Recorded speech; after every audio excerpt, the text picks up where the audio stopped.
Introducing factorials, यानी अगर हमारे पास डिफरेंट ऑब्जेक्ट्स हों और जितने ऑब्जेक्ट्स हैं उतने ही उनकी रखने की जगह हों, हमारे पास स्पेसिस हों, तो हम उनकी अरेंजमेंट को फैक्टोरियल्स की मदद से रिप्रेजेंट कर सकते हैं। जैसे फर्ज करें 3 बुक्स हैं, 3 डिफरेंट बुक्स हैं, उनको अगर हमने 3 डिफरेंट मतलब स्पेसिस में रखना है, जैसे स्पेस 1 2 और 3, तो हमारे पास कितने वेज हैं? हम कह सकते हैं कि 3 फैक्टोरियल वेज हैं। किस तरह से कि 3 इंटू 2 इंटू 1, इनका प्रोडक्ट ले लेंगे, आंसर आएगा 6, यानी 6 वेज हैं। अब कौन से 6 वेज हैं अगर हम इसको यहाँ समझना चाहें, फर्ज करें हमारे पास जो 3 बुक्स हैं उनमें एक फिजिक्स है, एक केमिस्ट्री है और एक मैथ है, ठीक है। अब अगर हम इनकी अरेंजमेंट देखें तो पहली मतलब हो सकता है बुक हम इस तरह तरतीब में रखें, फिजिक्स की हो, दूसरी केमिस्ट्री, थर्ड मैथ हो, या ये हो सकता है पहली फिजिक्स हो, दूसरी मैथ की हो, तीसरी केमिस्ट्री की हो, ठीक है। फिर हो सकता है कि पहली मैथ की बुक रखें, दूसरी फिजिक्स की, तीसरी केमिस्ट्री की, या हो सकता है पहली मैथ की हो, दूसरी केमिस्ट्री की और थर्ड फिजिक्स की, या फिर ये भी हो सकता है कि पहली फिजिक्स की पहली केमिस्ट्री की बुक हो, ठीक है, देन मैथ और लास्ट में उसका फिजिक्स के नाम आएगा, ठीक है, और लास्ट में इसी तरह। अब यहाँ पर फर्स्ट केमिस्ट्री हो, सेकंड फिजिक्स हो और लास्ट में मैथ की बुक हो, तो देखिए 6 डिफरेंट वेज आ रहे हैं। तो इस तरीके से हम फैक्टोरियल की मदद से जो है जो नंबर ऑफ वेज हैं ऑब्जेक्ट्स की अरेंजमेंट के, वो बड़े आसानी के साथ जो है वो बता सकते हैं। इस तरह अगर एक और क्वेश्चन हमारे पास आता है हमारी आम लाइफ से रिलेटेड कि 4 डिफरेंट बुक्स और अगर शेल्फ में हमने अरेंज करना है, तो अब इसके कितने डिफरेंट वेज होंगे, तो हम इसी बात को बेस बनाते हुए कहेंगे 4 फैक्टोरियल वेज। कैसे इसे एक्सपेंड किया जाएगा कि 4 का प्रोडक्ट लिया जाएगा 3 से, ठीक है, 3 का प्रोडक्ट जो भी इनका प्रोडक्ट है उसको मजीद 2 से और फिर लास्ट में 1 से लिया जाएगा प्रोडक्ट। तो ये आंसर आएगा जी 24 वेज से हम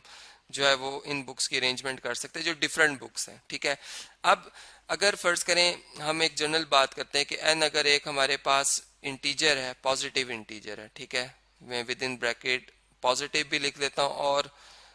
चूंकि पॉजिटिव नंबर जो होते हैं वो नॉन जीरो होते हैं, ठीक है, और अगर फर्ज करें n इक्वल टू 0 भी हो जाए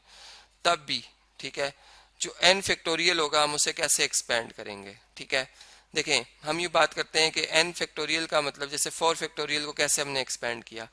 या इसका कैसे प्रोडक्ट लिया कि हमने जो भी नंबर है 4 लिखा, फिर उससे एक लेस इंटीजर लिखा पॉजिटिव, ठीक है, फिर उससे एक लेस पॉजिटिव इंटीजर लिखा, ठीक है जी, फिर उससे एक लेस, और करते करते लास्ट में क्या आएगा 3 2 और 1 पे ये प्रोडक्ट स्टॉप हो जाता है, मतलब 1 से छोटा कोई नंबर नहीं आता। तो इस तरह से हम n फैक्टोरियल को समझ सकते हैं कि इन तमाम नंबर का प्रोडक्ट n फैक्टोरियल है। तो 0 फैक्टोरियल बेसिकली क्या होगा, क्या हम 0 लिखेंगे? नहीं, हम इसमें लिखेंगे जी 1, चूंकि इसको हम प्रोडक्ट ऑफ नथिंग कहते हैं, ठीक है, जो कि एक आप समझ लें कंसेंसस बना हुआ है कि ये इक्वल टू 1 है, ठीक है। और फिर इसमें यह भी कि अगर हम मजीद आगे